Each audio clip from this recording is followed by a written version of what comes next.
잘 오셨습니다. 어제부터 우리 민수기가 다시 시작됐어요. 그렇죠? 네. 중간에 혹시 이렇게 통독을 멈추셨던 분들이 계시다면 다시 통독에 조금 더 열심을 내는 그런 마음을 쓰는 그런 결정이 있었으면 좋겠습니다. 여러분 통독 잘 하고 계시죠? 네, 통독 하셔야 됩니다. 네, 네. 통독을 안 하시면 그저 그냥 하나님에 대해서 아는, 그러니까 여행은 가보지 않고 걸어서 세계 속으로 TV 프로그램 보는 듯한 아는 것 같지만 가보지 않은 그런 그 오류가 생기니까 여러분들 꼭 오늘 사실 이런 일주일에 한 번 모이는 더 메시지 저의 그 가이드 이 시간에 나눴던 이야기들을 다 까먹어도 돼요. 정말 다 까먹어도 돼요. 그러나 말씀 읽는 거 꾸준히 읽으셔서 여러분들의 삶 속에 이렇게 열매가 맺었으면 좋겠습니다. 오늘부터 우리 어제부터 민수기를 읽게 되었는데 민수기 이야기를 오늘 한번 제가 가이드를 해드리죠. 여러분 강의 다 받으셨어요? 네, 이 앞에 지난주부터 여러분들에게 조금 더 이 성경의 큰 숲을 보는 데 도움을 드리기 위해서 뒤에 있는 강의한 내용을 요약한 앞에 목차를 놔뒀는데요. 저를 한번 보시면 제가 민수기 이야기를 좀 간단하게 설명을 해드리겠습니다. 여러분 민수기도요 하나도 진짜 어렵지 않습니다. 레위기도 하나도 어렵지 않았는데 이게 과장이 아니라 민수기가 몇 장으로 되어 있나요? 여러분 복습을 겸해서 제가 한번 말씀드리면, 제가 첫 시간에 오리엔테이션 시간에 여러분들에게 제가 여러분들을 하나님의 말씀으로 안내하는 그 쉐르파 역할을 하는데 루트는 여러 가지가 있다고 그랬어요. 그냥 무조건 읽어라 루트도 있고, 아니면 뭐 하나씩 암송하면서 하는 이슬비 성경 암송 루트도 있고, 또 뭐 90일 통독, 또 뭐 통박사, 뭐 하여튼 다양한 루트가 있는데, 제가 여러분들을 안내하는 루트는 베이직 교회에서 매달 이렇게 제공해드리는 그 하루에 4장 정도, 한 20분 정도 내외로 읽는 그 성경 읽기의 속도를 따라서 성경을 바라보는 관점은 그 정경적 양식 비평이라는 말씀 드렸죠. 그 정경적이라는 말을 첫 시간에 여러분들도 긴장하고 저도 긴장해서 질문을 안 하셨는데, 그거가 도대체 뭔 말인지 모른다는 분들이 꽤 계셨어요. 그게 영어로 하면은 캐노니컬이라고 우리가 쓸 수 있는데, 캐논, 기준. 정경적이라는 말은 이 성경을 하나님의 완성된 캐논으로 본다는 거예요. 세상에 있는 많은 비평적 그런 성경 연구는 이거를 객체로 봐요. 그래서 이걸 막 찢었다가 붙였다가 편집이네, 뭐 모세가 썼네 안 썼네. 여러분, 예수님께서 모세가 썼다고 했는데 우리가 연구해서 자꾸 모세 오경이 모세가 안 썼다고 그러면 어떡합니까? 예수님께서 모세의 글에 이렇게 되어 있어요. 네. 예수님께서 그렇게 확증을 하셨는데 우리가 그걸 우리의 합리적인 어떤 추론이나 연구로 찢으면 안 돼요. 그래서 저는 문서설이나 뭐 이런 것들, 뭐 제2문서, P문서, 이게 요즘의 대세거든요. 사실 성경을 보는 대세인데 저 그런 거 안 따라갑니다. 정경적이라고 하는 말은 우리가 가지고 있는 성경 66권이 하나님께서 영감을 주신 1500년의 역사를 통해서 다양한 저자들이 있었지만 하나님께서 관여하신 완성된 하나님의 말씀이라고 믿는 거예요. 네. 그러므로 이것이 우연의 산물이 아니죠. 인문학적 산물도 아니죠. 그러니까 이것이 하나님의 통일된 저자이신 하나님 아버지의 뜻이 여기 아래 원 테마가 들려있다고 저는 믿어요. 그냥 그렇게. 그래서 그게 정경적이라고 하는 전제가 따라가는 거예요. 그래서 말씀이 가는 데까지 가고 말씀에서 멈추는 데서 멈추는 거예요. 성경에서 말하고 있지 않으면 저도 몰라요. 네, 그런 거죠. 양식 비평이라는 건 뭐냐면은 폼을 보는 거예요. 폼. 이 안에 하나님께서 그저 그냥 막 의식의 흐름대로 쓰신 게 아니라 우리들에게 커뮤니케이션, 하나님의 이야기를 우리들에게 열어 보여주시기 위해서, 그거를 한자어로 말하면 계시죠. 하나님의 메시지를 우리들에게 열어 보여주시는데 그냥 하나님의 의식의 흐름대로 쓴 게 아니라 우리들이 깨닫기 수월하게, 신명기 말씀에 보면 모세가 이런 이야기를 이스라엘 백성에게 해요. 이 말씀은 어려운 것도 아니고 먼데 있는 것도 아니고 너희 조상과 너희들이 지킬 만한 것이다. 네.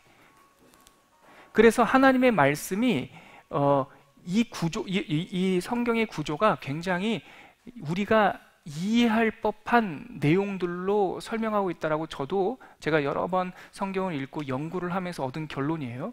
그래서 이 안에 폼이 있다라고 저는 보고 전제하고 이거를 문학적 방법이나 아니면 양식적 방법이나 아니면 어떤 다른 문학적 기법들을 통해서 이 구조를 한번 보는 거죠. 그랬더니요, 거의 다 구조가 있어요. 거의 신비로울 정도로, 야, 내가 그런 말씀 농담으로 여러분들에게 드렸지 않습니까? 저는 성경을 읽을 때마다 하나님께서 노병균을 참 기대 안 하시는구나라는 걸 정말 매번 느낀다고요. 너무 쉬워요. 이 다음에 이게 있겠거니 하면 정말 있어요. 정말 그래요. 그래서 여러분들에게 이 말씀이라고 하는 높은 산을 오르는데 제가 여러분들을 안내할 루트는 정경적 양식 비평이라고 하는 이 성경의 구조를, 큰 숲을 여러분들에게 알려드리는 그 루트로 지금 올라가고 있다는 거예요. 그래서 창세기도 네 가지 사건, 4명의 사람, 출애굽기도 애굽에서와 광야에서, 레위기도 뭐였죠? 맨 처음에 하나님과의 커뮤니케이션인 제사법, 어떻게 우리가 말할 것인가, 그리고 하나님을 어떻게 우리가 닮아갈 것인가라고 하는 정결법, 하나님과 함께 어떻게 살 것이냐고 하는 절기법, 이렇게 큰 3가지 틀이 있었고, 그 안에 그 단락 안으로 들어가 봐도 굉장히 공통적인 구조를 갖고 있다는 것을 여러분들에게 말씀을 드렸습니다. 자, 그러면 오늘 우리가 볼 민수기는 제가 이제 쉽다고 말하는 게 그냥 과장이 아니라 정말 쉬워요. 하나만 알면 돼요, 여러분. 뭘 알면 되냐? 이스라엘이 애굽에서 나와서 광야를 몇 년 동안 방황했습니까? 40년. 하나님께서 우리들한테 크게 기대를 안 하시기 때문에 성경에 나오는 주관식 숫자는 1 아니면 3 아니면 12 아니면 40이요. 그 중에서 대충 찍으면 나와요. 12, 신약 가면 12. 우리 예전에 미분적분 배울 때 주관식 나오면 1 아니면 마이너스 1 아니면 제로, 이거 제가 주관식 찍어서 맞힌 경험도 있단 말이죠. 아무튼 대충 40년 방황을 했어요. 40년.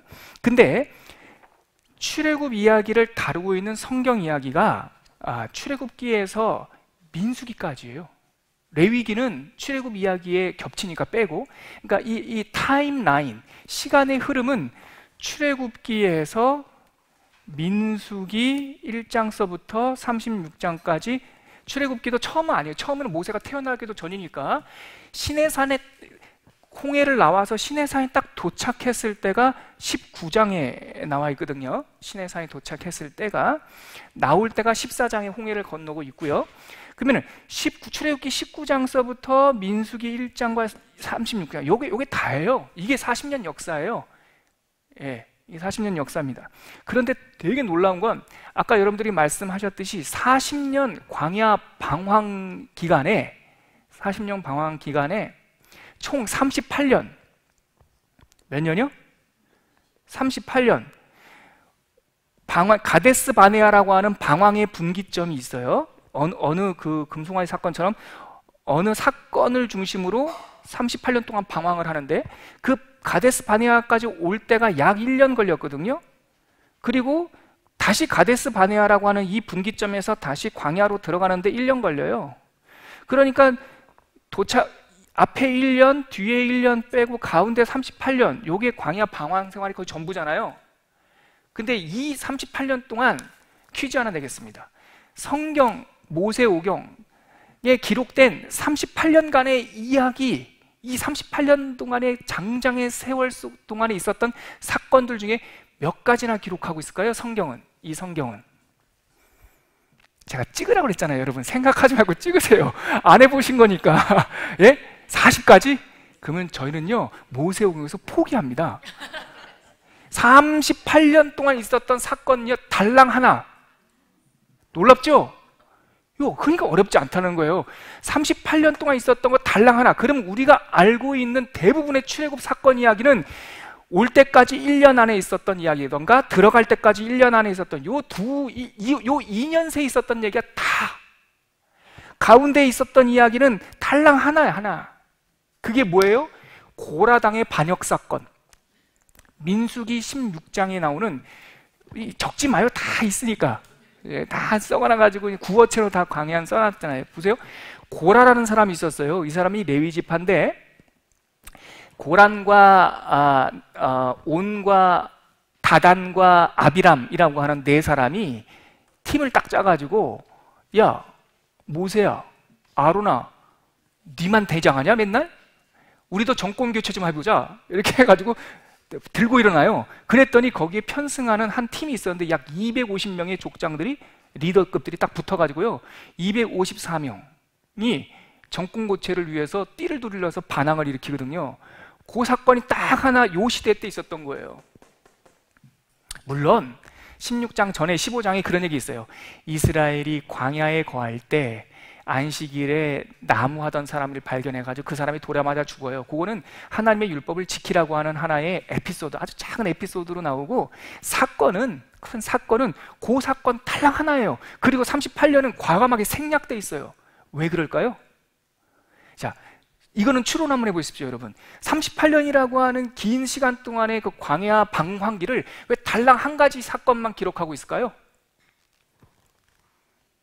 왜일까요? 승현아, 왜일까? 역시 공부 맞아요. 그 사건이 상징적 사건이에요. 상징적 사건이란 말은 다른 말로 맨날 그 짓 했다는 거예요. 맨날 그게 반복됐다는 거예요. 38년 동안 여러 가지 일들이 있었겠죠. 아침에 먹고 저녁에 또 자고, 또 오는 길에서 그렇게 다퉜던 사람들이 여기서 일어났던 이 오는 기간에 1년 동안 있었던 일과 38년이 40년 차 있었던 일이 거의 똑같아요. 나중에 우리가 민수기에 살펴보겠지만 똑같은 일이 반복돼요. 다시 말해서 38년 동안의 고라당의 반역 사건을 상징적으로 하나님께서 기록하신 이유는 거기에 인생사가 다 담겨 있다는 거예요. 그런데 야, 너만 리더하냐? 우리도 한번 해보자. 이거 어디서 많이 듣던 그 분위기 아닙니까? 하나님, 당신만 대장하실래요? 우리도 대장 한번 해볼게요. 그래서 창세기 3장에 하와와 아담을 꼬셨던 그 마귀의 유혹이 그거예요. 경계선을 넘어. 야, 과감하게 그 선악과 좀 따먹어봐. 야, 맨날 하나님만 하나님이냐? 네가 그거 따먹으면은 너도 하나님처럼 될 거야. 이게 바로 하와에게 줬던 마귀의 오랜 유혹이거든요. 그거랑 메커니즘이 비슷해요. 모세야, 너만 선악과냐? 내가 너 중 한 따야겠다. 야, 나도 한번 해볼랜다. 같은 메커니즘이에요. 이게 계속 반복됐던 거죠. 그래서 38년간 있었던 사건 중에 딱 그 한 사건만 딱 얘기하고 나머지는 다 이때 있었던 겁니다. 예. 그래서 민수기 이야기는 이 앞에 1년 이야기와 이 뒤에 1년 이야기. 근데 이 민수기 1년 이야기는 어디에 다 담겨 있냐면 출애굽기에 다 담겨 있어요. 출애굽기에서 나와서 시내산에 도착할 때가 3개월 걸린 거고요. 40장 출애굽기 마지막 장에 가니까 출애굽한 지 제2년 1월 1일 날 뭐가 완성돼요? 성막이 완성되면서 짜자잔 끝 엔딩 되잖아요. 그러고 나서 민수기는요, 출애굽 2년 2월 1일 날, 그러니까 딱 출애굽 40장, 출애굽 마지막 장에서 레위기로 안 가요. 레위기는 출애굽기랑 같이 평행하게 깔려 있는 거예요. 출애굽기 시간적으로 이어지는 거는 민수기로 이어지는데 딱 한 달 후. 예. 그래서 출애굽한 지 두 번째 해 둘째 달 1월에 빠바바바밤 20일 동안 준비한 다음에 2월 20일 날, 성경에 다 있는 내용이에요. 2월 20, 딱 20일 동안 여러 가지 앞에 있는 거를 준비하고 10장, 민수기 1장서부터 10장까지 내용이 다 준비하는 내용이에요. 그게 딱 20일 동안 준비한 거예요. 다 하고 10장에서 나팔이 몇 장이라고요? 이것도 외우기 되게 편해요. 10, 딱 떨어지잖아요. 그날 나팔이 빵빵 불리니까 쫙 출발을 하는 거죠. 그래서 신명기 1장을 보니까 요 전환점이 됐던 이 도시 이름이 뭐냐면 가데스. 들어보셨나요? 가데스. 여기 좀 깨끗한 데다 적을게요. 가데스 바네아라는 지명인데, 이 가데스라는 말이 케도시라고 하는 거룩, 홀리라고 하는 것과 이 뿌리가 같은 말인데요. 가데스라고 일반적으로 불려지던 지명의 특징은 뭐냐면, 성경에 보면, 구약성에 보면 가데스라는 단어, 가데스라는 지명이 많이 나와요. 이 특징이 뭐냐면 오아시스예요. 예, 구별된 곳, 물이 나오는 곳. 그래서 물이 있었던지 아니면 예전에 물이 지금 말랐던지 간에 가데스라는 이름이 나오면 아, 거기에 샘이 있었구나, 오아시스가 있었구나 라고 생각하시면 되는데, 가데스 바네아라고 하는 곳에 딱 이 시내산을 출발해서 가데스 바네아에 도착하는데 신명기 1장 2절에 보니까 10하루길, 딱 11일밖에 안 걸렸어요. 그러면 20일 동안 준비해서 10하루길 걸렸으니까 대략 31일, 그러니까 약 한 달 만에 여기에 딱 도착했다가, 가데스 바네아에서 있었던 유명한 사건이 뭡니까? 가데스는 이스라엘 땅의 관문이었어요. 남쪽 관문. 여기에 도착해서 하나님께서 각 지파에서 한 명의 대표자를 뽑아서 어디로 들여보내라? 가나안 땅으로 들여보내라. 우리가 잘 알고 있는 그 정탐꾼 사건이에요. 그래서 그 정탐꾼들이, 대표자들이 들어갔죠. 거기에 이름들이 쭉 나오는데 그 중에 우리가 잘 알고 있는 이름 2명 있죠. 누구죠? 에브라임 지파의 대표? 아니요, 갈렙은 유다 지파의 대표, 여호수아는 에브라임 지파의 대표. 이 두 사람이 정탐꾼 12명 중에 포함돼서 그 가나안 지역에, 목사님 들어오셔가지고 갑자기 긴장해요. 정탐을 가죠. 정탐을 가서 거기서, 자, 이제 저를 보세요. 예, 정탐꾼으로 오셨네요. 예. 자, 그렇죠. 정탐꾼이 들어왔을 때 그 가나안 사람들이 사실은 간담이 저처럼 녹았어요. 지금 떨렸는데 지금 제가 떨리잖아요. 나중에 여호수아에 보면은 그 라합이 너희들이 정탐 왔을 때, 너희들이 홍해를 건넜다고 했을 때 우리가 간담이 이미 녹았다, 그런 얘기가 있거든요. 근데 가서 보고 정탐꾼인 이 사람들이 그 땅을 며칠 동안 봤냐면, 며칠이요? 그냥 내가 찍으라고 그랬잖아요. 그래서 며칠이요? 4일 아니에요. 4일도 너무, 항상 뭐 40일. 예. 자, 진짜 40일을 정탐을 하고 내려왔는데, 가서 봤더니 진짜 듣던 바 참 좋은 땅입니다. 그러나 가봤더니 거기에 사는 사람들은 키가 크고 성은 뭐 견고하여서 우리가 못합니다. 자기네들이 결론을 내리잖아요. 그 사건이 바로 이 가데스 바네아에서 있었던 사건이에요. 하나님께서 준다는데 자기네들 실력으로, 자기네 형편으로 못 얻는다고 포기하고 하나님을 원망했던 그 실수 때문에 이 40일을 하루를 1년으로 바꾸어서 40년 동안 방황하게 될 거다, 그러지 않았습니까? 그러니까 가데스 바네아를 중심으로 38년이 더해져요. 그래서 38년 동안 방황을 하다가 민수기 20장에 가면 40년째 첫째 달에, 그러니까 가데스 바네아에서부터 시작된 그 방황의 길이 38년이었는데 민수기에는, 성경 전체에는 이 38년 동안에 있었던 사건을 몇 가지를 기록하고 있다고요? 아까 말씀드렸죠? 달랑 하나. 고라당의 반역 사건이 이 시대에 있었던 딱 한 가지 사건이고, 과감하게 성경은 생략을 하고 갑자기 40년으로 쿵 건너뛰는 거죠. 그래서 이때서부터 제 두 번째 세대가 등장을 한 거예요. 다 첫 번째 세대는 하나님 나라로 부름을 받고 두 번째 세대가 서게 되는데, 아까 정탐꾼에서 돌아온 사람 중에 그들이 본 바가 아니라 하나님의 말씀대로 들어가자고 말했던, 순종했던 두 사람, 누구와 누구죠? 여호수아와 갈렙. 두 사람만 길잡이가 되어서 모세 이후 다음 세대의 길잡이가 되어서 여호수아가, 또한 갈렙이 이 다음 세대를 이끌고 여호수아서 가나안 땅을 점령하는 그 사건, 이야기들을 써내려가죠. 자, 보면 우리가 모세오경이라고 하지만, 모세오경에서 가장 큰 이야기 줄거리가 출애굽기라고 하지만, 출애굽 사건이라고 하지만, 성경 5권 중에서 출애굽 사건을 이 타임라인, 시간 순서대로 설명하고 있는 것은 뭐와 뭐밖에 없다? 출애굽기와 민수기밖에 없다. 그러면 신명기는 뭡니까? 그 마지막 40년 때에 11월 달에, 마지막 40년, 출애굽 40년째 11월 달에 모압 평지, 이 요단강 동쪽편에서 요단강을 바라보면서 모압 평지에서 이스라엘 다음 세대들에게 하나님의 말씀을 요약해서 전해주는 게 신명기예요. 설교. 그래서 그 신명기에는 3편의 설교가, 어떤 사람은 뭐 4편의 설교 이렇게 얘기하는데 3편이 맞아요. 3편의 설교가 신명기에 있으면서 지나온 역사를 기억하고, 지나온 하나님의 말씀을 기억하고, 그래서 우리는 그 역사와 말씀 위에서 어떻게 새 땅에 들어가서 살아야 된다라고 하는 교훈이 담겨 있고, 끝이에요. 자, 보십시오. 다시 전체 지금까지 했던 모세오경 복습합니다. 창세기 이야기 기억나시죠? 네 가지 사건과 네 명의 족장, 야곱 때문에, 요셉 때문에 이집트에 내려와서 창세기에서 출애굽 사이에 약 430년의 시간의 강이 흐르고 모세가 태어납니다. 하나님께서 계획을 세우셨어요. 이 사람들을 큰 물 미즈라임, 애굽에서 건져내리라. 그래서 그들을 향한 하나님의 계획이 시작되었고 40년 동안 모세는 애굽의 왕궁에 있었고 40년 동안 미디안 망명지에 있었고 돌아와서 80세 된 모세는 돌아와서 이스라엘 백성들과 함께 그들을 마음속에 있는 애굽의 그 신들을, 우상들을 다 내쫓은 후에 홍해바다, 고린도전서 10장에 보면은 홍해 세례를 받고 건너와서 3개월 만에 시내산에 도착했어요. 출애굽기 19장 맞죠? 거기서 하나님께서 말씀을 주셨고 언약식을 맺었고 그래서 하나님의 백성으로 준비됐고 하나님이 그들과 함께 거하는 상징으로 뭐를 만들라고 그랬죠?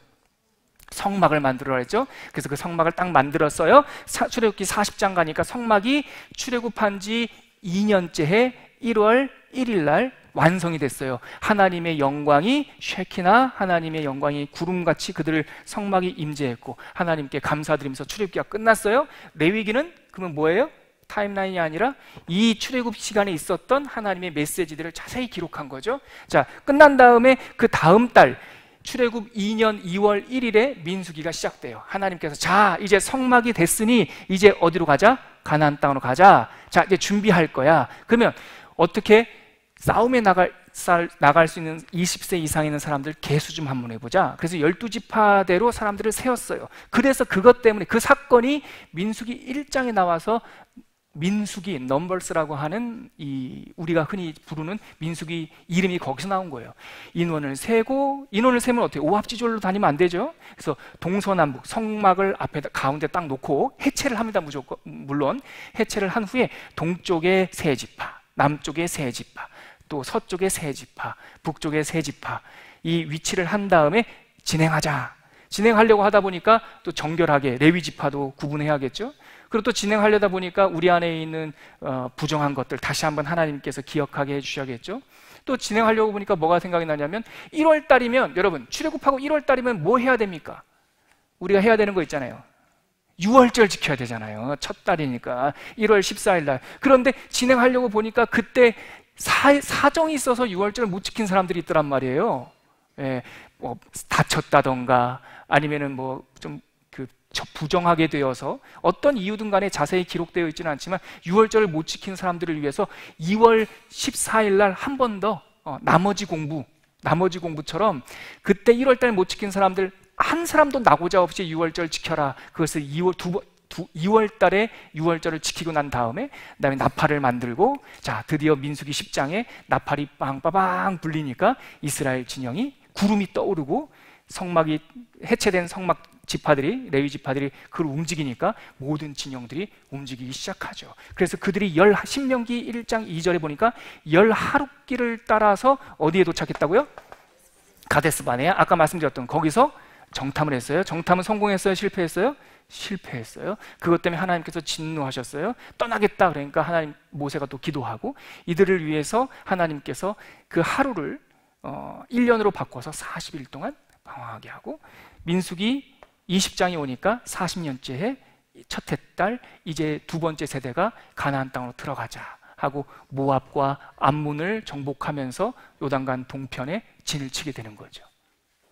이게 민수기 이야기 끝입니다. 그 모압 평지 위에서 모세가 이제는 내가 하나님께 갈 때가 됐으니 남겨야 되겠다. 그래서 하나님의 역사 이야기, 하나님의 언약 이야기, 그래서 우리 이렇게 살자. 이게 신명기. 자, 그럼 이 40년째 해 마지막 출애굽 40년째가 아주 중요한 전환점의 해였어요. 왜냐하면 이스라엘의 지도자 3명이 이 40년째 해에 다 하나님의 부르심을 받아요. 첫 번째, 근데 순서대로 잘 가요. 예. 순서대로 첫 번째 1월 달에 누가 먼저 하늘나라에 가냐면 민수기 20장에 보니까 미리암 누나가 가요. 예. 그리고 5월 달에는 누가 갈까요? 아론 형님이 가셔요. 그리고 11월 달에는 신명기를 다 마친 후에 모세 할아버지가 이제 부르심을 받죠. 그리고 여호수아가 이끌고 들어가는 장면. 이게 민수기 요약 끝입니다. 이해가 되시죠? 자, 오늘 그럼 강의안을 보시면서 좀 읽어가면서 성경 구절도 찾아가면서 한번 보도록 할게요. 지금까지 제가 쭉 말씀드린 내용이 여러분들이 갖고 있는 강의 안에 있는 모든 내용입니다. 예. 자, 먼저 목차 한번 보시겠습니까? 목차 눈으로 한번 먼저 쭉 한번 보세요, 여러분. 패턴이 뭐가 보이죠? 민수기를 몇 마디로 나눴습니까? 제가 3마디로 나눴어요. 시내산에서 아까 그 중심이 되었던 가데스 바네아라고 하는 이 도시를 오아시스에 도착하는 요 여정. 그래서 시내산에서 가데스까지 요게 한 단락이고, 그리고 가데스에서 가데스라는 말이 뭐냐면 이거예요, 여러분. 칠판 한번 보실래요? 여기서부터 38년의 방황이 시작되는데 여기서 맴맴 돕니다. 여기서. 그래서 첫 세대가 여기서 실패해서 방황하다가 고라당의 반역 사건 하나만 딱 기록되어 있고, 방황하다가 다음 세대가 다시 가데스로 딱 집결합니다. 그래서 가데스에서 가데스까지예요. 이게 시간으로 몇 년이라고요? 38년. 예. 그래서 다음 세대가 여기 다시 도착해서 다시 이 가데스에서 어디로요?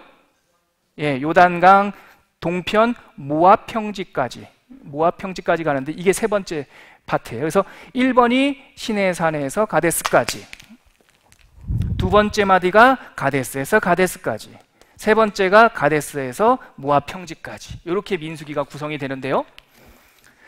자, 각 마디 안에, 단락 안에 2마디씩 또 나눠지죠. 시내산에서 가데스까지 가는 그 내용은 크게 2가지예요. 여정을 준비하는 거죠. 아까 제가 쭉 말씀드렸던 거고요. 그리고 2번째는 가데스에서 가데스로 가는 그 길 위에서 생긴 그 3가지 반항 사건들이 나옵니다. 그리고 가데스에서 가데스까지 그 가운데 단락에서는 아까 제가 말씀드렸듯이 가나안 땅 정탐 사건이 가장 핵심이 되고, 그리고 나서 그들을 포기하지 않는 이 광야 사건에서 있었던 그 고라당의 반역 사건이 민수기 16장에서 19장까지 거기에 다 기록되어 있습니다. 그게 여러분 2번 두 번째 단락, 광야에서 생긴 일 있죠? 16장에서 19장. 그게 38년 동안 있었던, 그게 시간이 거기에 압축되어 있습니다. 그리고 세 번째 단락 가데스에서 모압 평지까지 20장부터 시작하지 않습니까? 그게 출애굽 40년 때 딱 시작한 거예요. 예, 그러고 나서 모압 평지로 가는 길 위에서 생긴 일, 모압 평지에서 생긴 일. 보니까 여러분 목차를 보니까 요 가운데가 핵심이고, 가운데 중에서 2번째 여기가 38년 딱 압축된 거예요. 그러니까 출애굽 후에 광야 생활 40년이라고 말하지만 정작 성경에는 광야 생활 40년 동안, 그러니까 가운데 38년 동안 기록된 사건은 달랑 하나밖에 없다. 요것만 오늘 알아도 성경 출애굽기 이야기를 이해하는데 많은 이 관점이 이렇게 열리죠. 자, 강의 안으로 들어가겠습니다. 맨날 앞에서부터 읽으니까 여러분들 그래도 어서부터 읽을까요? 연재야? 자, 연재가 첫 번째 단락 민수기부터 읽고 네가 제일 마음에 드는 어른 우리 집사님한테, 형제님한테 넘겨줘. 자, 같이 읽을게요. 이스라엘 백성이 애굽을 나온 후 둘째 2월 1일 민수기 이야기가 시작됩니다. 자, 민수기 1장 1절 한번 찾아볼까요? 다 찾으셨습니까?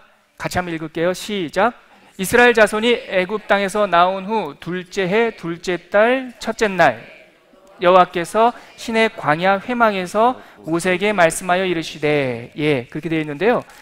성막이 완성된 게 출애굽기 40장 한번 가보실래요? 우리가 이미 지나온 건데요. 출애굽기 40장 17절.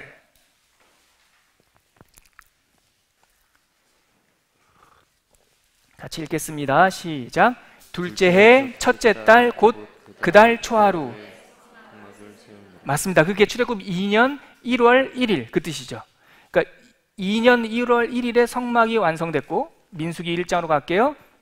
2년 2월 1일 날에 하나님께서 부르셔서 민수기가 시작되니까 출애굽기 40장과 민수기 1장 사이에는 한 달 정도의 텀이 있는 거네요. 그렇죠? 계속 읽어줘. 이때는 출애굽 2년 1월 1일 성막이 완성되고 한 달이 지난 시점이었습니다. 네. 시간의 흐름으로 보면 민수기는 출애굽기와 연결되면서 출애굽 2년부터 광야 생활을 마무리하는 40년까지 약 39년간의 기록이 담겨 있습니다.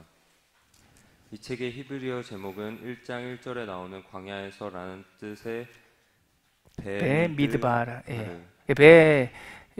베인 미드바르라는 말이 사막에서 광야에서 그 뜻입니다. 그다음 애굽을 떠나 시내산 아래에 머물고 있던 이스라엘 백성은 1년째 되던 날 성막이 완성되자 이제 약속의 땅으로 떠날 준비를 합니다. 이 책은 이스라엘 백성이 시내산을 떠나 요단 동편 모압 평지에 이르기까지 광야 방랑기 대부분의 일들을 담고 있습니다. 네. 민수기는 시간의 흐름에 따라 크게 세 부분으로 나눌 수 있습니다. 먼저 1번 거 번호 달린 건 같이 읽어볼게요. 시작. 시내산 아래에서 행진을 준비하고 가나안 땅의 남쪽 관문인 가데스 바네아에 도착하는 1장부터 12장까지의 내용을 이어서 가데스 바네아에서 실패와 이때부터 시작된 광야 방랑기를 다루는 13장부터 19장까지를 2부, 끝으로 출애굽기 2세대가 조상들의 실패의 땅 가데스에서 다시 출발하여 요단 동편 모압 평지에 도착하는 이야기를 다루는 20장부터 36장까지를 3부로 나눌 수 있습니다. 전체적인 그 폼이 그 구조가 보이죠? 밑에 표로 만들어 놓은 겁니다. 예, 그 다음 단락 그 뒤에 있는 우리 윤상 형제님 읽어주세요. 더불어 민수기의 중요한 특징 가운데 하나는 기록된 분량과 시간의 길이가 비례하지 않는다는 점입니다. 예, 여러분 이 부분 한번 밑줄 쳐주세요. 기록된 분량과 시간의 길이가 비례하지 않는다. 제가 지금까지 조금 반복적으로 설명드렸던 이 관점만 봐도 민수기가 좀 더 가볍게 느껴져요. 38년 동안 근 40년간의 기록, 아니 39년간의 기록이지만 38년이 과감하게 생략돼 있다. 38년 동안의 이야기는 딱 한 가지 사건밖에 안 나온다. 다시 말해서 기록된 분량과 시간의 길이가 비례하지 않는다. 38년이라고 하는 긴 시간이 16, 17, 18, 19 4장. 예, 저는 이럴 때 꼭 학생들을 만날 때는 꼴랑 이런 단어 쓰는데 꼴랑 4장에 38년이 확 압축되어 있는 거예요. 나머지는 앞에 이야기, 뒤에 이야기. 아시겠죠? 그 다음 계속 읽어주세요. 민수기가 다루는 시간은 출애굽 2년부터 40년까지 약 39년간의 세월인데 예, 거기서 잠깐만요. 민수기 20장 28절 한번 찾아보세요. 20장 28절 20장 28절 민수기요. 다 찾으셨습니까? 예, 같이 읽어볼게요. 시작. 첫째 달에 이스라엘 자손 민수기 20장 1절 28절이 아니라 미안해요. 1절 일단 네 민수기 20장 1절 다 찾으셨습니까? 예, 같이 읽게 시작. 첫째 달에 이스라엘 자손 곧 온 회중이 신광야에 이르러 백성이 가데스에 머물더니 미리암이 거기서 죽음에 거기에 장사되니라. 여기 몇째 달이라 되어 있습니까? 첫째 달. 이때가 미리암이 죽던 해, 출애굽한 지 40년 되는 해입니다. 그리고 방금 제가 찾아보려고 했던 28절 한번 가볼까요? 28절 같이 읽겠습니다. 시작. 모세가 아론의 옷을 벗겨 그의 아들 엘르아살에게 입히매 아론이 그 산 꼭대기에서 죽으니라. 모세와 엘르아살이 산에서 내려오니. 지금 아론도 죽죠? 이때가 언제냐면 출애굽기 40년 되는 해 5월달. 그 5월달이라는 내용이 신명기 1장 3절에 보면은 나와 있습니다. 자, 그 다음에 계속 읽어주세요. 그것도 요약이 아니라 그 기간을 대표하는 단 하나의 사건만을 기록하고 있습니다. 이 사실은 민수기가 어디에 초점을 두고 있는지 엿볼 수 있게 하는 대목입니다. 그 앞부분을 지금 생략했는데 기록된 대부분의 내용은 시내산에서의 준비와 가데스에서 있었던 몇 개월의 시간 그리고 마지막 11개월에 있었던 사건들만 다루고 있고 38년간의 대부분 광야 방랑기는 16장부터 19장까지 단 4장에 압축하고 있습니다. 그리고 방금 윤상 형제님 말씀해 주셨던 것처럼 그 압축도 38년간의 이야기를 다 요약한 것이 아니라 대표적인 사건 하나, 아까 우리 형제님이 얘기했던 상징적인 사건 하나만 딱 얘기하고 있습니다. 그 밑에 표를 보면은 제가 지금까지 여러분들과 함께 살펴본 민수기 내용을 한 표로 이렇게 나와 있는 겁니다. 여러분들 한번 통독하시면서 길을 잃어버릴 것 같으면 표를 한번 참고하시면 될 것 같아요. 네, 허미영 자매님, 그 1번 시내산에서 가데스까지 1. 여정을 준비하다. 지난 시간 살펴보았듯 출애굽기 19장부터 40장까지는 시내산 아래에서 있었던 사건들의 기록입니다. 그 기간은 비교적 정확히 추정할 수 있습니다. 네. 출애굽 3개월 만에 시내산에 도착한 후 이듬해 1월 성막이 완성되는 이야기가 출애굽 40장의 기록이므로 이스라엘 백성은 약 9개월 정도 시내산 아래에 머물러 있었습니다. 그렇죠. 이건 거의 정확하게 추정할 수가 있습니다. 네. 민수기는 그로부터 한 달 후 2월 1일 2년 2월 1일부터 일어났던 일들을 기록하고 있습니다. 이스라엘 백성은 아직 시내산 아래에 머물러 있고 그들은 이제 약속의 땅 가나안으로 떠날 준비를 시작합니다. 네, 이제 드디어 민수기 이야기로 들어갑니다. 1장 이야기입니다. 장정을 계수하다. 여정을 위한 첫 준비는 싸움에 나갈 만한 모든 장정의 수를 계수하는 일이었습니다. 이 일이 1장에 기록되어 있는데 오늘날 이 책을 부르는 이름 민수기는 이 일에서 유래한 이름입니다. 이때 계수된 12지파 이스라엘 장정의 수는 60만 3,550명. 이때 하나님께 드려진 레위 지파는 제외되었습니다. 레위 지파를 대신해 요셉 지파가 두 몫을 받았는데 그 아들 므낫세 지파와 에브라임 지파가 12지파에 포함되었습니다. 야곱이 축복할 때 창세기에서 야곱이 축복할 때 요셉에게 장자의 분깃을 줬어요. 분깃은 두목. 근데 장자의 명분은 누구한테 갑니까? 유다한테 가죠. 그래서 장자가 다른 형제들보다 두목을 받는 그것의 하나의 무슨 그 성취처럼 레위 지파가 빠지는 대신에 요셉 지파의 두 아들이었던 므낫셋과 에브라임이 12지파에 포함돼서 총 12지파를 이룹니다. 그 다음에 진을 배치하다 2장입니다. 장정을 개서한 후 이제 이동을 위한 지파의 위치와 순서를 확정했습니다. 이 내용이 2장에 나옵니다. 이스라엘 지파들은 동서남북 사방에 3지파씩 나누어 위치했는데 가운데 있는 성막과 레위 지파가 위치했습니다. 이어서 3장과 4장에는 이 레위 지파를 계수하고 그들의 직무를 구별하는 내용이 나오는데 이들은 모두 모든 이스라엘의 지파의 첫 아들들을 대신해 하나님께 드려졌다는 의미를 갖고 레위의 세 아들 고앗, 게르손, 무라리의 후손들을 하나님의 성막과 성물에 대해 봉사하는 일을 맡게 됩니다. 자, 이게 어제까지 읽었던 여러분들 그 민수기 본문입니다. 거의 랩처럼 계속 반복되는 구절들이 있었죠. 예, 누가 누구를 세웠고 이들을 뭐 구분하여서 몇 명이었더라. 이것을 근데요, 제가 그 넬슨 바이블 앤 맵, 차트 앤 맵이라는 책을 참고해서 이렇게 바꿔가지고 표를 만들어봤는데요. 여기서 좀 재미있는 여러분들이 민수기 읽으면서 꼼꼼히 나중에 읽을 때 재미있는 하나의 장면이 나오는데 여러분 이렇게 행진을 했어요. 동쪽이 선봉이었습니다. 그 표를 보면 그래서 동쪽 가운데 성막이 있고 동쪽에 유다, 이사갈, 스불론 지파가 선 그 방향으로 제 1대 여기가 1대예요. 1대가 쭉 선봉으로 이끌고 가는데요.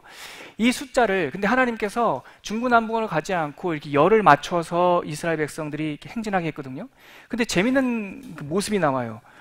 뭐냐면은 가운데 보세요. 이건 아주 가운데 성막을 해체한 레위 지파들이 이렇게 성막을 어깨에 메고 또 뭐 실어야 건 싣고 있는데 동쪽에 총 인원 수를 세어 보니까 몇 명이었어요? 18만 6,400명이었습니다. 남쪽에는요 15만 1,450명이었고요. 북쪽에서는요 15만 7,600명이었어요. 그러면은 이쪽 서쪽은요 10만 8,100명이었어요. 근데 이 모습 보세요. 여기서 막 물론 완벽하게 군인들 제식 훈련하듯이 맞춘 건 아니겠지만 대략적으로 이 순서대로 천천히 움직였다고요. 광야에서. 그런데 이 숫자를 대략 보십시오. 18만 6,400명이니까 이 동쪽 지파가 제일 많아요. 그렇죠? 인원수가 15만 1,450명은 한 요 정도 되는데 거의 비슷해요. 15만 1,450명이나 15만 7,600명이나 거의 비슷해요. 거의 완전히 똑같지는 않지만 거의 대칭을 이루어요. 그리고 맨 이 서쪽이 10만 8,100명으로 제일 작아요.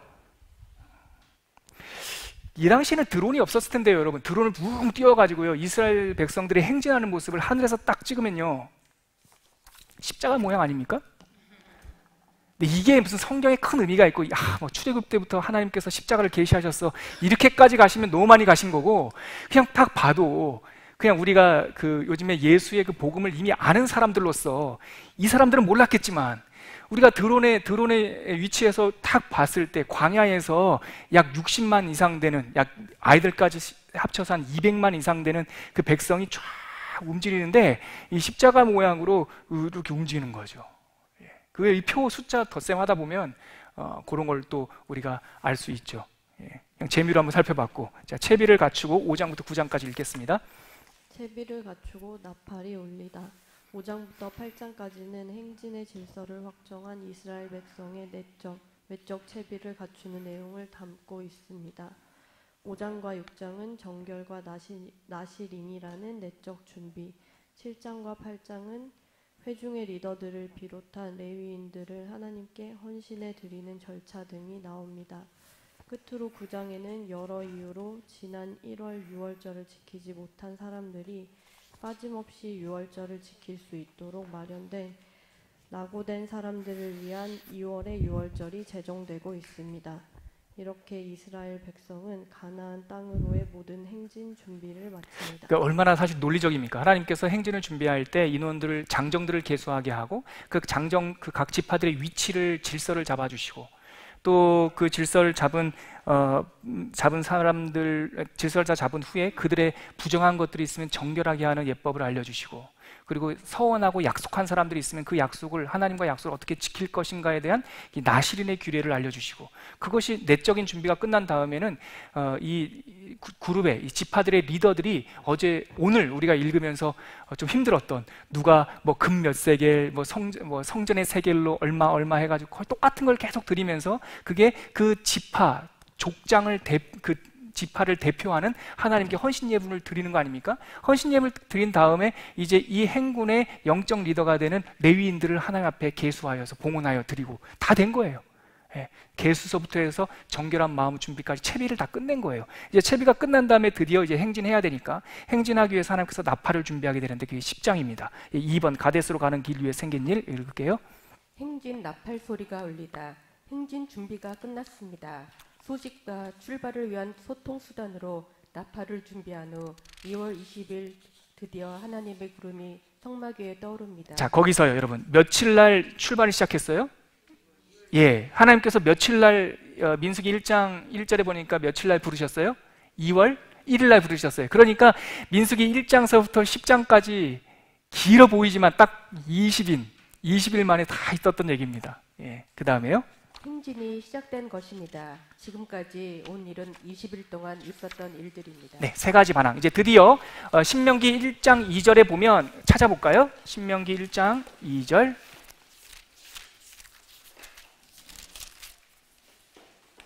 예, 같이 한번 읽겠습니다. 시작. 호렙산에서 신명기 1장 2절이요. 시작. 호렙산에서 세일산을 지나 가데스 바네아까지 10하루길에 그러니까 호렙산 같은 말입니다. 시내산과 거기서 떠나서 가데스 바네아까지 10하루 걸려요. 그 11일 동안 세 가지 반항 사건이 있었습니다. 그 내용이 11장, 12장에 나와요. 예. 계속 읽어볼까요? 세 가지 반항. 시내산에서 길을 떠난 이스라엘 백성은 세일산을 거쳐 가나안 땅의 남쪽 관문인 가데스 바네아를 향합니다. 신명기는 이 여정이 10하루길이었다고 말합니다. 네. 움직이면 어쩔 수 없이 바람이 일듯 이 길지 않은 기간 동안 이스라엘 회중에 세 가지 사건이 발생합니다. 시작은 번호된 거는 같이 한번 읽을게요. 시작. 시작은 백성들이 원망의 말을 쏟아내는 일이었습니다. 흔히 다베라 사건이라고 알려진 일입니다. 이어서 기브롯 핫다와 사건으로 알려진 일로 이스라엘 회중에 섞여 살던 다른 인종들이 하나님께 불평하며 백성을 선동하는 사건이 일어납니다. 이어서 지도자들 사이에 다툼이 발생했습니다. 미리암과 아론이 모세의 지도적을 비방하며 모세를 향해 반기를 드는 일이 있었습니다.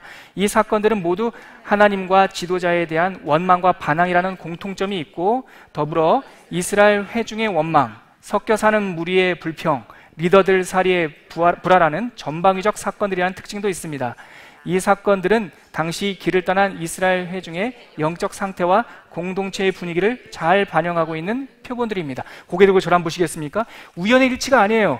여러분 20일 동안 1년 동안 기다리고 성막을 만든 후에 20일 동안 채비를 갖추고 이들이 10하루길을 거쳐서 가데스 바네아에 가는데 그 10하루길 여정에서 세 가지 사건이 민수기는 기록되어 있어요. 근데 그 세 가지 사건이 금방 백성들이 막 불평하는 다베라 사건, 그리고 나서 그 회중 가운데 섞여 사는 다른 인종들이 하나님을 비방하고 원망하다가 먹을 게 없다고 원망하다가 이 고기가 이 사이에 아직도 다 소화되지 않은 상태에서 죽어버리는 탐욕의 무덤이라고 하는 뜻을 가진 기브롯 핫다와 사건.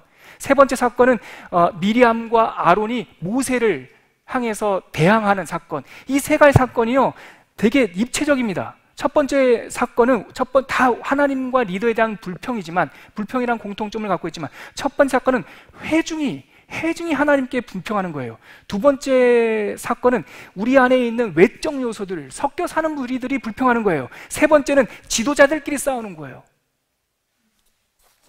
다 들어있어요. 그 10하루 동안에 있었던 사건 가운데 우리가 살아가면서 겪는, 인생의 여정 속에서 겪는 이슈의 키포인트들이 다 들어있어요. 하나님을 원망하는 것, 다른 사람들과의 섞여 사는, 그러니까 다른 이질적인 문화 속에서 하나님을 시험하고 불평하는 것, 또 교회 안에서 지도자들끼리 다투는 것, 이게 이 길 위에서 다 있어요.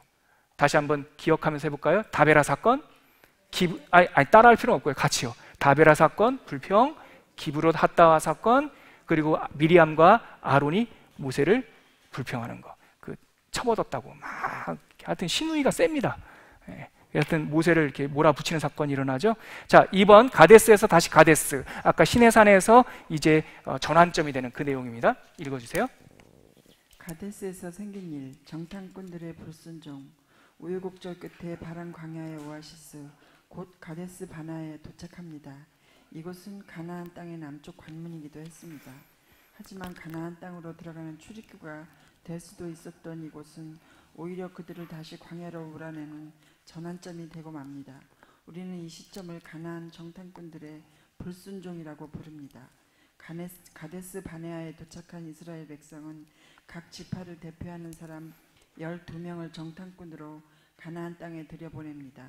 그들이 돌아본 땅은 과연 젖과 꿀이 흐르는 좋은 땅이었습니다. 민수기 13장 27절 보면 그런 내용이 나와요. 한번 찾아볼게요. 민수기 13장 27절. 가서 봤더니요, 안 좋지가 않았어요. 과연 그러했어요. 민수기 13장 27절. 같이 한번 읽을까요? 시작. 모세에게 말하여 이르되 당신이 우리를 보낸 땅에 간즉 과연 그 땅에 젖과 꿀이 흐르는데 이것은 그 땅의 과실이니이다. 증거품까지 갖고 왔어요. 근데 그 다음 문제가 있었죠. 계속 읽어주세요. 하지만 그들은 그곳에 사는 사람들과 성벽을 보고 스스로 판단하고 평가한 후 절망하고 맙니다. 13장 어떤 절망을 하고 있는지 13장 30절에 33절 읽어볼게요. 시작. 갈렙이 모세 앞에서 백성을 조용하고자 이르되 우리가 곧 올라가서 그 땅을 취하자 능히 이기리라 하나 그와 함께 올라갔던 사람들은 이르되 우리는 능히 올라가서 그 백성을 치지 못하리라. 그들은 우리보다 강하니라 하고 이스라엘 자손 앞에서 그 정탐한 땅을 악평하여 이르되 우리가 두루 다니며 정탐한 땅은 그 거주민을 삼키는 땅이요 거기서 본 모든 백성은 신장이 장대한 자들이며 거기서 네피림 후손인 아낙 자손의 거인들을 보았나니 우리는 스스로 보기에도 메뚜기 같으니 그들이 보기에도 그와 같을 것이니. 다 추정. 이럴 것입니다. 스스로 자기 연민에 빠지고 그러다가 하나님께 불평하고 말죠. 그 다음에요. 이들의 악평과 절망은 하나님을 향한 원망으로 이어졌고 결국 하나님의 말씀에 등을 돌리고 인도자 모세를 돌로 치려는 불순종으로 귀결됩니다. 이 사건이 전환점이 되어 이스라엘 백성은 가나안 땅이 아니라 다시 광야 학교로 들어갑니다. 광야 방랑기의 시작입니다. 네, 그 다음 읽어주세요. 다음 분께서. 네. 하나님을 기억하는 장치, 이스라엘의 출애굽 여정에서 범한 가장 큰 사건을 꼽으라면 이 가나안 정탐꾼들의 불순종 사건과 앞서 출애굽기에서 살펴본 금송아지 사건을 꼽을 수 있습니다. 이 두 사건은 이스라엘 광야 시절 가장 결정적인 죄악일 뿐만 아니라 몇 가지 공통점을 지니고 있습니다. 시간이 흐른 후 모세는 가나안 땅 입성을 앞두고 지난 40년 광야 생활을 회고할 때 이 두 사건을 특별히 언급하고 있습니다. 또한 여호와가 그의 백성이 죄에 분노하여 그들을 몰살시키고 모세를 통해 새로운 백성을 창조하겠다고 선언하신 것도 이 두 사건만이 지니고 있는 공통점이었습니다. 아무튼 이 가데스 바네아에서 있었던 일은 40년 광야 생활의 결정적인 원인이 되는 사건이었습니다. 더불어 우리는 이 장면에서 불평하던 10명의 정탐꾼들과 다른 길을 선택한 갈렙과 여호수아에도 주목해야 합니다. 이들은 앞으로 가나안 땅에 들어갈 새로운 세대들의 길잡이가 됩니다. 이게 이제 광야에서 계속 반복되는 패턴인데요. 이스라엘 백성들은 하여튼 끊임없이 실수하고 끊임없이 불평해요. 그런데 하나님께서 그 다음에 그 불평과 원망과 죄악이 있었던 다음에는 꼭 그들을 다시 정결케 하는 하나님의 언약을 정결예법이라든가 하나님께 제사 드리는 것들을 다시 한번 반복해서 알려주시고 하나님을 기억하는 장치들, 하나님의 언약을 아는 내용들에 대해서 반복해 주세요. 앞으로 민수기 끝에까지 계속 그 내용이 반복됩니다. 예, 광야에서 생긴 일, 이게 바로 38년간의 이야기입니다. 예. 끊임없는 실패와 포기하지 않는 사랑, 범죄한 이스라엘 백성과 하나님과의 언약이 갱신되는 15장 후반부의 민수기의 흐름은 갑자기 광야 생활로 전환됩니다. 광야 생활을 묘사하는 첫 구절은 이스라엘 자손이 광야에 거류할 때입니다. 이거 한번 찾아볼까요? 민수기 15장 32절. 15장 32절. 같이 한번 읽겠습니다. 시작. 이스라엘 자손이 광야에 거류할 때에 안식일에 어떤 사람이 나무하는 것을 발견한지라. 아까 말씀드렸듯이 안식일에 나무하던 사람을 보고 이스라엘 사람들이 그 하나님을 기억하는 장치, 하나님의 언약을 깨트린 이 사람을 보고 이 사람을 징벌하는 그런 사건이 나오는데, 에피소드가 나오는데 31절 한번 읽어볼게요. 15장 31절 시작. 그런 사람은 여호와의 말씀을 멸시하고 그의 명령을 파괴하였은즉 그의 죄악이 자기에게로 돌아가서 온전히 끊어지리라. 하나님의 언약을 어긴 사람은 끊어지리라 라고 가데스 바네아 사건 이후에 하나님께서 이 언약을 기억하는 장치를 말씀해 주셨어요. 그리고 나서 32절에 가면 갑자기 시간이 확 건너뛴 거예요. 영화로 보면 이제 시간의 연속이 아니라 그 광야에 거주할 때에 38년 동안 그들이 방황할 그때에 안식일에 나무하는 사람을 본지라 광야 시대로 접어든 거죠. 이제 16장은 그 광야 시절 방랑기에 있었던 큰 사건 하나가 나옵니다. 계속 읽어주세요. 앞서 하나님이 언약을 재차 당부했지만 여전히 안식일을 범하는 백성의 실패 사건이 이어나오고 다시 하나님은 이스라엘 백성이 하나님의 언약을 기억하여 준행하고 늘 방종하게 하는 마음을 붙들어야 한다고 거듭 당부하고 있습니다. 광야 생활을 시작할 무렵 민수기가 우리에게 증언하는 구원의 과정은 끊임없이 실패하는 백성과 포기하지 않고 붙드는 하나님이라는 이중성입니다. 거기 은혜의 이중성, 예, 은혜의 이중성. 여러분, 하나님의 은혜가 있기 때문에 그 사람들이 죄를 지은 걸 아는 겁니다. 율법을 통해서 그들이 죄를 깨닫는 것과 마찬가지로 중앙선이 없으면 중앙선 침범이라고 하는 티켓도 끊을 수가 없는 것처럼 하나님께서 이렇게 해라, 이렇게 해야지 하나님 백성에 답다라고 하는 언약을 주셨기에 이스라엘 백성은 계속 그거에서 멀어지려고 하는 죄의 경향성을 보여요. 그렇지만 하나님께서는 포기하지 않고 그들을 붙드세요. 그리고 다시 언약을 계속, 민수기를 보면 중간중간에 흐름과 상관없어 보이는 하나님의 제사 이야기가 잠깐 나오는데 그것의 제사 이야기가 나오는 앞부분을 보세요. 분명히 사고 쳤어요. 사고 친 다음에 하나님께서 제사 이야기를 또 해주시고 언약 이야기를 또 해주시고 이게 계속 반복됩니다. 실수하는 백성과 포기하지 않는 하나님, 언약, 은혜의 이중성입니다. 자, 그 밑에 있는 지도 보세요. 지도 보세요. 거기 볼 때 여러분 하나만 체크해 놓으시면 좋겠는데 제가 번역된 지도가 없어서 원래 영어로 된 지도를 갖고 왔는데요. 여기 보면 이렇게 시내의 반도가 있지 않습니까? 민수기 읽을 때 하나 조금 여러분 헷갈리게 하는 게 있어요. 출애굽께서 나올 때도 신광야 이러고요. 시내산에서 이 가데스 바네아로 올라갈 때도 신광야 이래요. 그래서 아니 왔던 길을 다시 돌아갔다는 얘기인가 이렇게 헷갈리는데 한국말로 번역할 때만 이게 신광야 같은 건데요. 이게 영어도 다르고요. 영어로도 이게 신이고요. 이거는 진입니다. 히브리어로도 달라요. 이게 히브리어는 신이고요. 히브리어는 이렇게 됩니다. 그러니까 전혀 다른 곳이에요. 그러니까 출애굽기에서 만났던 신광야와 민수기에 만나는 신광야는 다른 곳이고요. 이 신광야 바로 위에, 그러니까 신광야 바로 밑에 바란광야 그 사이에 가데스 바네아가 있어요. 다른 곳입니다. 그 다음에요. 그것만 여기에서 보시면 돼요. 그래서 거기 영어로 보면 지도에 보면 진이라고 되어 있는 게 여기를 말하는 거고요. 그 지도에는 안 나와 있는데 그 맞은편 그 믹돌 그 바로 밑에 있는 데가 이 SIN 신광야입니다. 예. 자, 광야 생활의 대표적 사건 읽을게요. 광야 생활의 대표적 사건, 가데스 바네아에서의 사건은 이스라엘에게 38년을 더해 40년의 광야 생활의 원인이 되었고 이때 더해진 38년의 시간은 민수기 16장부터 19장까지에 담겨 있습니다. 하지만 아이러니하게도 성경은 이 기간의 내용을 자세히 기록하고 있지 않습니다. 이 대담한 생략을 통해 우리는 인간의 역사가 본질상 유사한 죄악과 실수의 반복이라는 사실을 유추할 수 있고 그럼에도 불구하고 하나님의 열심으로 새로운 세대가 잉태에 출산되고 있다는 사실에서 희망의 빛을 발견합니다.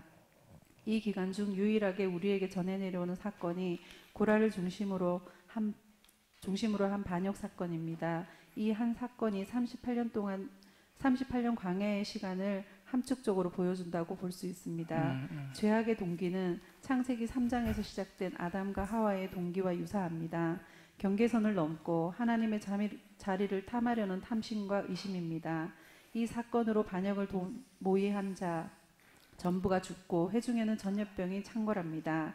이때 아론은 산자와 죽은 자 사이를 가로막아 서고 백성 가운데 번져가는 전염병을 멈추게 됩니다. 이 사건으로 인해 14,700명의 백성이 죽음에 이르릅니다. 네. 이 사건 이후 하나님은 아론의 지팡이에서 움이 돋고 꽃이 피어 살구 열매가 열리는 징조로 도전받던 제사장의 권위를 세워주고 이스라엘 회중 가운데 제사장을 세우고 리더를 뽑으며 각 가문에서 소명을 주는 공동체의 질서를 세운 것이 하나님 자신의 주권임을 다시 한번 공표합니다. 그러니까 이 고라와 다단과 아비람과 온 그리고 그와 동조한 250명이 불만은 그거였어요. 왜 아론과 모세 너만 제사장이냐? 너만 리더냐? 우리도 하자. 그런데 이 동기에는 뭐가 있냐면 하나는 이렇게 생각하면 무지고 이렇게 생각하면 불신이죠. 무지라고 그 사람들을 세운 게 하나님인지 몰랐으면 무지인데 이들이 알았어요. 그런데 하나님이 세운 걸 알았음에도 불구하고 그들의 그 권위를 떨어뜨리려고 하고 그들을 내쫓으려고 했던 그 시도는 하나님의 권위에 대한 도전이죠. 그러니까 하나님께서 이들을 전염병과 땅에서 나온 불로 사르신 다음에 아론의 지팡이를 갖고 오라고 하고 그 말라버린 지팡이에서 이 살구꽃, 아몬드 그 싹이 나는 것을 보면서 하나님께서 택한 자가 누군가를 보여주는 거죠. 하나님의 주권이 이 백성을 이끌고 있는 주권자가 누구인지를 확인하는 사건입니다. 그러니까 이것도 고라의 반역 사건과 이어지는 거죠. 자, 계속 읽어갈게요. 다시 하나님을 기억하는 장치. 다시 하나님을 기억하는 장치. 숱한 원망과 도전들의 뿌리는 두 가지로 요약할 수 있습니다. 하나님 자리에 대한 경계선을 넘는 것과 하나님 사랑을 의심하는 것입니다. 고라당의 반역 사건도 이런 특징이 담겨 있습니다. 이들에게는 다시금 하나님을 기억하는 장치가 필요했습니다. 이렇게 하나님의 경계선을 침범하려 했던 악행 이후에 하나님은 다시 한번 그들을 회복시키는 이야기를 이어갑니다. 하나님은 레위인의 직무와 몫을 규정하고 지난번 가데스 바네아의 사건 이후처럼 전결하게 하는 제사의 언약을 갱신함으로 길에서 이탈한 백성들을 다른 길 위에 다시 세우고 있습니다. 예, 그렇게 해서 38년, 출애굽 이야기까지 합치면 39년이 흘렀고 드디어 40년째가 되었습니다. 그게 민수기 20장인데요. 자, 5페이지 가데스에서 모압 평지까지 읽겠습니다. 모압 평지로 가는 길 위에서 생긴 일, 다음 세대의 등장. 이스라엘 백성은 가데스 주변 광야를 돌고 돌아 다시 가데스 바네아에 도착했습니다. 38년이 나른 시간은 흘렀고 회중의 대부분은 다음 세대들로 바뀐 상태였습니다. 이스라엘이 다시 가데스에 도착했을 때 백성의 지도자 가운데 한 명인 미리암이 세상을 떠납니다. 아까 읽었습니다. 1세대가 저물고 다음 세대가 등장했다는 사실을 미리암의 죽음이 상징적으로 보여주고 있습니다. 2세대 이스라엘 백성은 긴 방황을 끝내고 조상들의 실패의 자리인 가데스 바네아에서 약속의 땅 가나안으로 방향을 잡습니다. 이것도 의미가 있어요. 그 조상들이 실패한 그 곳에서 다시 새롭게 시작해서 가나안으로 방향을 잡습니다. 그때가 출애굽 40년을 시작하는 1월이었는데 미리암뿐만 아니라 그해 순차적으로 아론과 모세가 모두 세상을 떠납니다. 그들은 출애굽 40년이 되던 그해 빠르게 북진해서 요단 동편을 점령하게 됩니다. 네, 21장. 네, 다음 분요. 네. 요단 동편으로 북진하다. 빠르게 북진한 이스라엘 백성이 모압 평지에서 도착하는 이야기가 21장에 담겨 있습니다. 가나안 사람들과 첫 전쟁인 호르마 승리 이야기와 불평으로 인한 불뱀 사건, 그리고 아모리 왕 시혼과 바산 왕 옥과 전쟁에서 승리한 후 요단 동편에서 진을 치는 이야기 21장에서 약술되어 있습니다. 네, 근데 요 21장도 잘 읽어보면 그 홍해 바다를 건너서 시내산까지 오는 그 이야기와 거의 판박입니다. 예, 불평하는 이야기, 그리고 그들의 길을 가로막는 출애굽 이야기에서는 아말렉, 출애굽기 17장 아말렉 사건이 있었다고 한다면 여기서 올라갈 때는 모압 왕과 아모리 왕이 길을 가로막죠. 불평하는 이야기가 반복되고요. 그래서 첫 세대는 고약한 세대고 다음 세대는 괜찮은 세대다 생각할 필요가 없어요. 첫 세대나 다음 세대나 똑같아요. 하나님께서 은혜로 그들 다음 세대를 하나님의 언약의 땅으로 인도하고 계시죠. 모압 평지에서 생긴 일. 드디어 이제 아모리 왕과 시온 왕, 바산 왕을 물리치고 모압 평지에 도착했습니다. 이스라엘 백성들이요. 발람 이야기. 여리고 맞은편 모압 평지에 진을 치자 약속의 땅 가나안은 바로 눈앞에 보이는 듯했습니다. 하지만 이때 그들에게 마지막 간문과 같은 도전이 남아 있었는데 바로 거짓 선지자 발람 사건이었습니다. 이 이야기는 두 사건으로 구성되어 있는데 첫 번째 사건은 22장에서 24장에 나오는 발람의 축복 이야기이고 두 번째 사건은 25장에 나오는 시딤에서의 음행 사건입니다. 언뜻 보기에는 이 두 이야기가 전혀 다른 이야기처럼 보이지만 시딤에서의 음행 사건이 발람의 음모와 그가 파놓은 함정이라는 점에서 연속성 있는 같은 이야기로 봐야 합니다. 또 이 두 사건 모두 이스라엘이 점령한 모압 땅의 지도층과 관련되어 있는 사건입니다. 부돌에 살던 술객 발람에게 복채를 주고 불러온 사람들도 모압의 왕과 장로들이었고 시딤에 머물던 이스라엘 사람들을 유혹하고 이스라엘 지도층을 음행에 빠뜨린 사람들도 모압 여인들이었습니다. 특히 이 미디안 여인들의 대표격이 되는 사람은 단순한 일반 평면이 아니라 미디안의 유서 깊은 가문의 수령딸인 고스비란 여인이었습니다. 그러니까 이거 보세요. 이 말씀을 왜 제가 강의에다 기록했냐면 이 발람 모압 왕족들이 이스라엘 백성을 배척하려고 했던 이 마지막 도전, 그래서 영적인 문제로 해결하려고 이 발람을 데리고 오잖아요. 저주하려 했는데 안 돼요. 그런데 이 발람이 실패하고 돌아가다가 살짝 귀띔을 하고 갑니다. 그리고 나서 25장 시딤 사건이 일어나는데 이게 다 모압 사람들과 연관이 되어 있어요. 근데 25장에 나오는 그 음행 사건이 그냥 단순한 어떤 그 성공한 다음에 찾아오는 어떤 도덕적 타락이 아니에요. 이 음행에 앞장섰던 이 고스비라는 하는 여인, 이 여인이 모압의 귀족의 딸입니다. 성경에 그렇게 기록되어 있어요. 그러니까 굉장히 전략적으로 계획되어 있는 사건이었고 나중에 보니까 이 꾀를 누가 냈냐? 발람이 알려줬어요. 그러니까 외적인 뭐 영적 싸움에서는 이겼는지 모르겠지만 음행, 영적인 타락, 내적인 타락, 그들이 완전히 무너지게 되죠. 계속 읽어주십시오. 이를 통해 이 마지막 시험은 단순한 해프닝이 아니라 매우 높은 차원에서 치밀하게 계획된 전략적인 도전이었음을 알 수 있습니다. 네. 이 유혹에 많은 이스라엘 백성이 흔들렸습니다. 특히 12지파 가운데 하나인 시므온 지파가 입은 타격은 상당했던 것으로 보입니다. 먼저 지도자 가운데 한 명인 시므리가 모압 여인 고스비와 함께 죽었고 시므온 지파가 2차 인구 조사 때 37,100명의 인구가 대폭 감소한 까닭을 아마 이때 회중에 닥친 전염병으로 24,000명이 죽임을 당했던 영향으로 보고 있습니다. 이 말이 뭐냐면 나중에 2차 계수를 이제 곧 26장에 두 번째 인구 조사를 하는데요. 첫 번째 인구 조사랑 거의 같아요. 다른 뭐 크게 늘지도 않고 줄지도 않았어요. 그런데 대폭 줄은 민족, 거의 절반 이상의 인구가 사라진 민족이 있었는데, 지파가 있었는데 바로 시므온 지파였어요. 근데 이 시므온 지파의 족장 중에 한 명이 그 고스비와 음행하다가 그 현장에서 나무에 꿰서 비느하스에서 나무에 꿰서 죽임을 당한 시므리였어요. 그리고 그때 전염병이 나서 24,000명이 죽었다고 성경에 되어 있는데 그 24,000명 전원이 시므온 지파라고는 할 수는 없지만 대폭 인원이 줄은 그 원인이 아마 이것이 아닐까 많은 학자들은 추론하죠.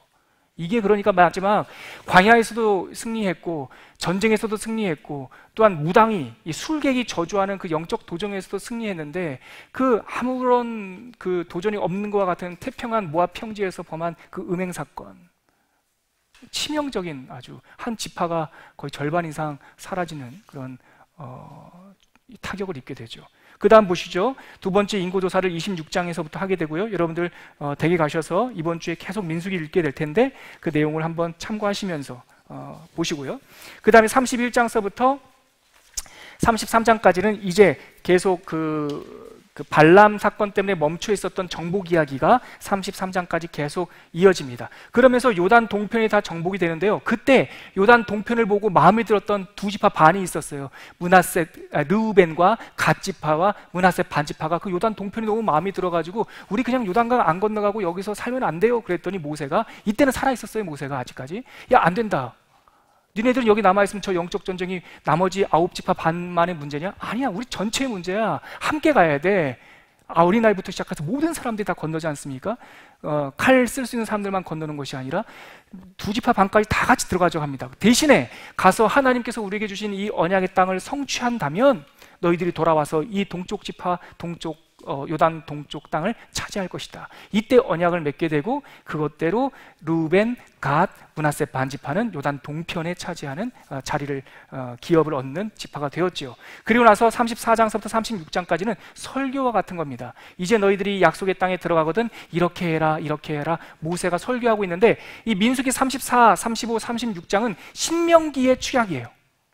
예, 이 34, 35, 36장을 잘 읽으면 이제 곧 시작될 신명기 설교의 축약이고 하나님의 인도하심, 하나님의 언약 주심, 그래서 우리가 이렇게 결단해서 살아야 된다라는 내용이 34장서부터 36장까지 나와 있습니다. 밑에 있는 이 성막은 지난번에 지면이 부족해가지고 담아드리지 출애굽기 때 담아드리지 못했는데 오늘은 지면이 좀 남아가지고요 이렇게 담아드렸습니다. 여러분 한번 보시고요. 다음 주에 우리가 신명기를 보면서 또 지금까지 지나온 이스라엘의 출애굽 역사들이 다 요약이 되고 있거든요. 신명기 첫 번째 설교를 통해서 시간의 역사가 요약이 되고 신명기 두 번째 설교를 통해서 레위기의 언약이 요약이 되고 신명기 세 번째 설교를 통해서 그 역사와 언약이 어떤 의미를 갖고 있는지 우리가 들을 수가 있습니다. 여러분 다 열심히 성경 통독하시고 다음 주에 신명기와 함께 만나도록 하겠습니다. 제가 기도하고 마치겠습니다.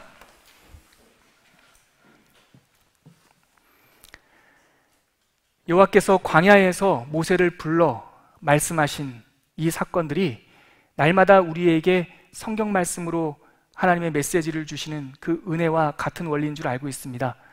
주님, 정말 출애굽 이야기와 같은 삶을 살아가는 우리들에게 날마다 불러서 말씀하시는 은혜가 있게 하여 주시고 아침마다 저녁마다 성경을 펴며 읽을 때 하나님의 생생한 메시지를 듣고 그 말씀대로 한 걸음 한 걸음 순종하여 걸어나가는 하나님의 백성들 다 될 수 있도록 이끌어 주시옵소서.